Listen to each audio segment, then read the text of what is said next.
जय श्री राम। बहुत बहुत स्वागत करता हूं आप सभी का एक बार फिर से अपने YouTube चैनल पर। मैं पंडित आशीष शर्मा।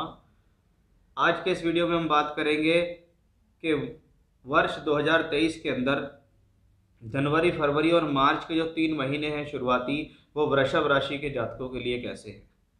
आने वाले 3 महीने आपके जीवन पर क्या प्रभाव डालने वाले हैं, उनका ग्रहों की स्थितियों के कारण आपके जीवन पर क्या प्रभाव रहेगा, क्योंकि यह वीडियो जो है चंद्र राशि पर आधारित है। यानी हमें राशि के अनुसार गोचर देखना चाहिए।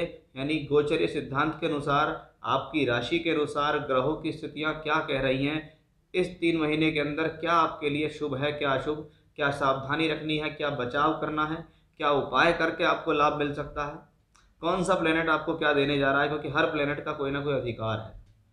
कोई ग्रह शिक्षा देगा, कोई संतान देगा, कोई विवाह देगा, कोई बुद्धि, कोई लव लाइफ, कोई प्रोफेशनल लाइफ, तो कोई धन। तो वो सभी ग्रहों के बारे में, सभी विषयों के बारे में हम यहाँ विस्तार से चर्चा करने वाले हैं। तो आपके सामने स्क्रीन पर जो ग्रहों की स्थितियाँ दिख रही हैं, ये स्थितियाँ हैं जनवरी के शुरुआत की, कि 1 जनवरी 2023 को ग्रहों की गोचरीय व्यवस्था क्या थी कि मंगल वृषभ राशि के अंदर, आपकी राशि के अंदर ही वक्री होकर चल रहे हैं। तो राहु 12वें घर में मंगल की राशि में है, केतु 6ठे स्थान में शुक्र की राशि में, शुक्र चलेंगे अष्टम भाव के, सूर्य होंगे अष्टम भाव में। तो बुध शुक्र का एक योग राशि से नवम भाव में बनता दिखाई देगा। शनि योग कारक होकर दशम भाव में, तो बृहस्पति लाभ के भाव में बैठे हैं। जैसा कि मैंने वीडियो के थंबनेल में लिखा है कि योग कारक शनि का मिलेगा परफेक्ट राजयोग और शुक्र भरेंगे ऊंची उड़ान। तो इसमें कोई भी संदेह नहीं है कि वृषभ राशि के जातकों के लिए जैसे ही वर्ष 2023 शुरू होता है कि एक बेहतर संकेत शुरू हो जाते हैं। वो इसलिए है कि आप देखेंगे कि आपकी राशि के जो लॉर्ड हैं वो शुक्र हैं, और शुक्र का गोचर जैसे ही वर्ष की शुरुआत होती है वो राशि से भाग्य स्थान के अंदर आता है।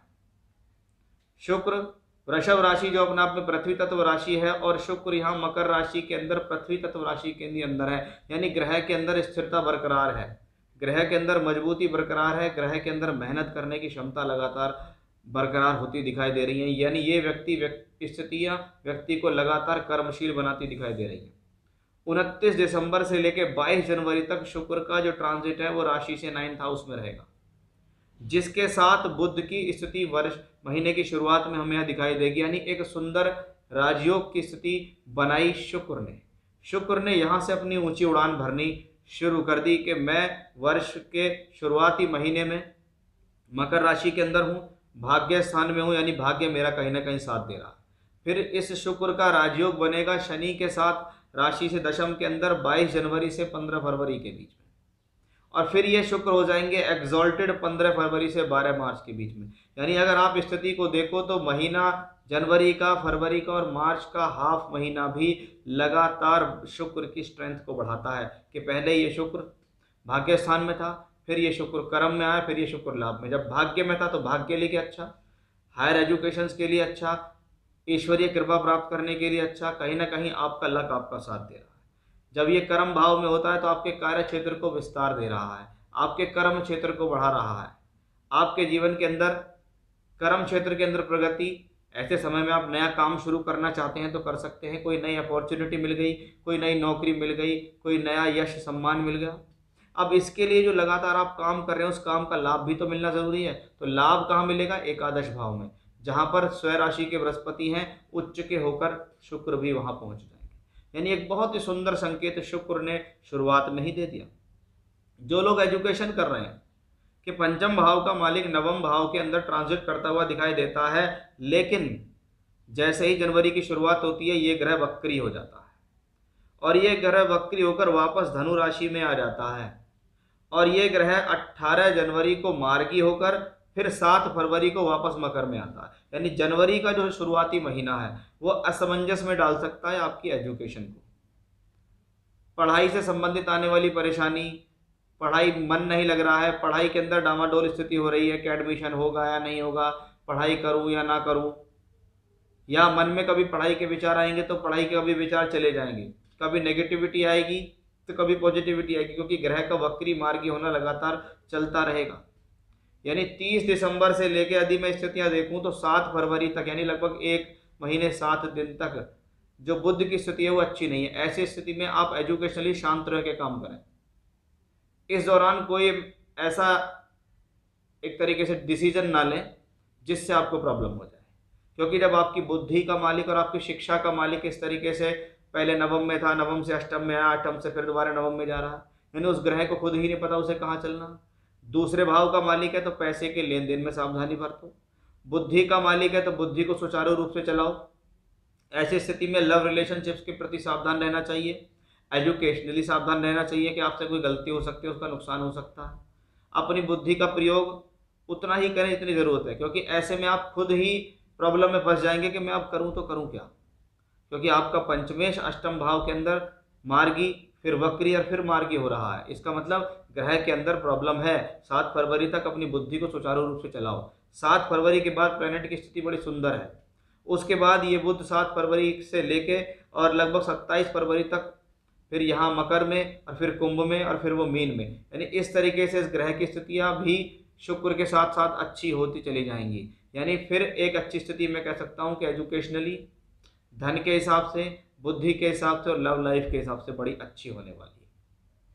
थोड़ी सी चिंता यहाँ वैवाहिक जीवन में अवश्य दिखाई दे रही है वृषभ राशि के जातकों के लिए, मंगल की वजह से, कि मंगल आपकी राशि के अंदर वर्ष की शुरुआत में चलते दिखाई दिए और 13 जनवरी को ये ग्रह इस राशि से वक्री होकर मार्गी हो जाएगा। यानी कहीं ना कहीं इस ग्रह की जो चाल है वो पहले जो उल्टी चल रही थी वो सीधी चलेगी। सीधी चल के मंगल सप्तम भाव पे देगा दृष्टि। जब सप्तम भाव पे दृष्टि देगा तो वह उसका अपना भाव है, लेकिन मंगल आपकी राशि के लिए मित्र नहीं है। मंगल की 12 नंबर 12वीं राशि भी मंगल की है, वहाँ राहु बैठे हुए हैं और राहु भी मंगल का प्रभाव लेके राशि के अंदर, यानी एग्रेशन को कंट्रोल करो। ऐसा प्लेनेट आपको जोश जल्दबाजी दिखा सकता है, आपको क्रोध दिला सकता है, आप गलत भाषा शैली का प्रयोग कर सकते हैं, उसका विशेष ध्यान देने की आपको ज़रूरत है। मंगल की सप्तम भाव पर पड़ रही दृष्टि जहाँ वैवाहिक जीवन को बचाती है, क्योंकि ग्रह अपने भाव को देख रहा है लेकिन स्वभाव के कारण तनाव देती है। अष्टम भाव पे पड़ी हुई दृष्टि मांगल्य जीवन को प्रॉब्लम दे सकती है। 12 मार्च तक मंगल इसी राशि में है, तब तक अपने वैवाहिक जीवन को संभाल के रखो। पारिवारिक अशांति की स्थितियां भी दिखाई देती हैं। कब तक? जब तक सूर्य रहेंगे यहाँ, कि सूर्य 14 जनवरी तक रहेंगे धनु में, तब तक की स्थिति, क्योंकि चौथे घर का मालिक यहाँ है, तब तक के लिए थोड़ा सावधान रहो। उसके बाद सूर्य भी त्रिकोण भाव में, मकर में, कुंभ में और मीन में पहुंच जाएंगे, तो ये ग्रह भी बड़ा अच्छा हो जाएगा। एक बात ध्यान रखिएगा, जब सूर्य मकर राशि में हो उस दौरान पिता की हेल्थ को रिलेकर प्रॉब्लम आ सकती है या उनके साथ मतभेद आ सकते हैं, उसका आप थोड़ा ध्यान रखें। यानी 14 जनवरी से 13 फरवरी इसका ध्यान रखना है। बाकी सूर्य की स्थिति भी आपके लिए बड़ी ही फेवरेबल रहेगी।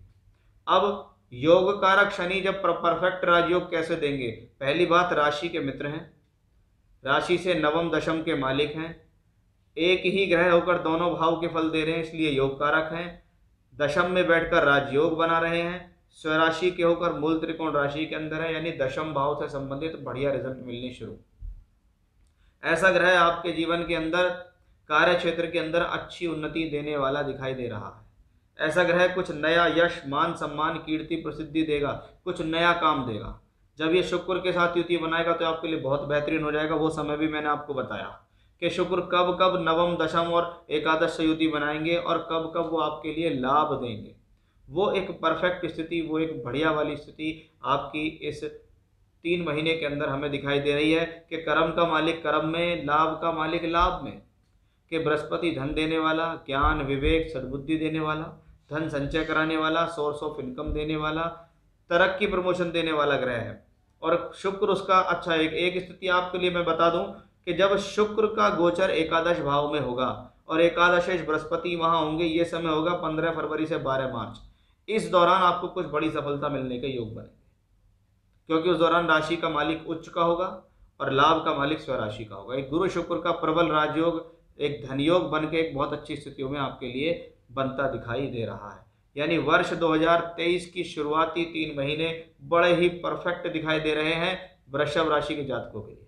थोड़ा मैरिड लाइफ से रिलेटेड प्रॉब्लम है, ऐसी स्थितियों में लोगों को मैं कहता हूं कि भाई आप ओम शुम शुक्राय नमः बीज मंत्र का जाप करो, हनुमान जी की पूजा करो, हनुमान चालीसा या बजरंग बाण करो। शुक्रवार के दिन माता के मंदिर जाओ, प्रसाद चढ़ाने लगातार इन 3 महीने, और माता को आप अपने उससे पोशाक भी चढ़ा सकते हैं।